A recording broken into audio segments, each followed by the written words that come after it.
Өмнөг аймгийн 2026 оны орон нутгийн төсөв болон улсын төсвийн хөрөнгө оруулалтаар хэрэгжиж байгаа төсөл хөтөлбөрийн талаар танилцуулъя. Аймгийн төсөв бол 2026 онд 1.9 их найдын орлоготой байхаар төлөвлөгдсөн байдаг. За эндээс улсын төсөвт төлрүүлэх хөрөнгө оруулалт бол 1.1 их найд төгрөг байгаа. За орон нутгийн төсвийн хөрөнгө оруулалтаар хэрэгжүүлэх хөрөнгө оруулалтын ажлууд бол 527 тэрбум төгрөгийг баталсан байгаа. За улсын төсвийн хөрөнгө оруулалтаар бол Өмнөг аймагт 75 тэрбум төгрөгийн хөрөнгө оруулалтыг одоо 26 онд хэрэгжүүлэхээр тусгагдсан байгаа. За улсын төсвийн хөрөнгө оруулалтаар нэлээд бол ажлууд он дамжин хэрэгжиж байгаа.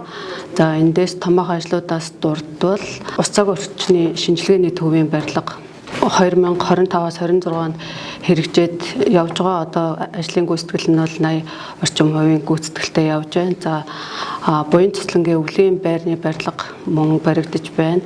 За нийтдээ бол 2026 онд 1.7 тэрбум төгрөг тусгагдсны дагуу гүйцэтгэгч компани санхүүжилт аваад явж байна. Мөн шинээр болохоор Баяндлын 3 тест чиглэлийн 80 км хатуу хүчтэй авцамаас бол 37 км-ийг бол улсын төсвөөр хэрэгжүүлэхээр он дамжин хэрэгжүүлэхээс тусгагдсанаас бол 34 тэрбум төгрөгийг батлан одоо тендер сонгогчлогоруулалтын ажил хийгдэж байна.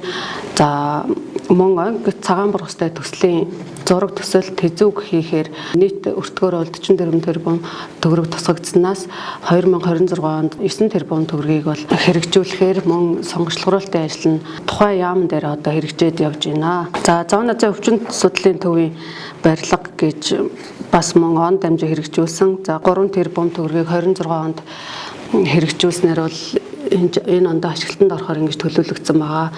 Орон нутгийн төсвийн хөрөнгө оруулалтаар бол 23% нь бол боловсролын салбартаа, авто замын салбарт бол мөн 16%-ийг за төсөв санхүү буюу төрийн албаагчдын цалингийн нэмэгдэлтэй холбоотой төсвүүдийг бол тусгаж өгсөн байгаа. За боловсролын салбарт бол он дамжин хэрэгжүүлж байгаа зохицтой сумын 320 хүүхдийн сургууль, за 640 хүүхдийн сургуулийн 2 сургууль баригдаж байна. 2026 онд бол ашиглалтанд орно. За 70 дахь суман дээр бол 960 хүүхдийн сургуулийг бол шинээр барихаар орон нутгийн төсөв дээр мөн тусгацсан явж байна. За аймгийн төв дээр дахин төлөвлөлтийн ажлуудыг бол нэлээд эрчимтэй хийж байна. Газар чөлөөлөлт дахин төлөвлөлттэй холбоотой. За нийтдээ энэ онд 2 дахин төлөвлөлт гэхээр нийтдээ 10 дахь дахин төлөвлөлтөө бол бид хийгээд явж байна. За дахин төлөвлөлтийн ажил бол нийтдээ 3 чиглэлээр явагддаг.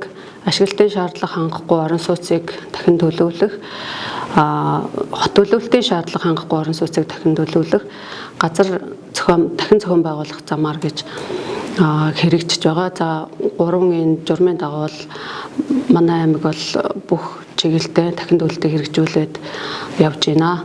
Иргэдийг орон сууцжуулах, орон сууцны хангамжийг нэмэгдүүлэх чиглэлээр бол жил болгон нэлээд их мөнгөийг одоо орон нутгийн төсөвтэй суулгадаг. За энэ жилийн байдлаар бол 7 суманд 10 айл буюу 70 айлын орон сууц барихаар тендер сонгогчлогоруулалт явагдаж байна. За төр хувийн хвшлийн түншлэлээр буюу төрөөсөө орон сууцыг худалдаж авах замаар мөн орон сууцны хангамжийг нэмэгдүүлдэг. За нийтдээ бол 25 оны байдлаар 400 гаруй орон сууцыг Өмнөг 3 сайхан орон сууцны корпорац хүлээлгэн өгсөн байна. За энэ өгсөн орон сууцаа бол бид холбогдох нөгөө журмынхаа дагуу зорилт бүлгийн иргэдтэй сонгогчлогоруулалтаар ингээд олгоо явуулдаг юм байгаа.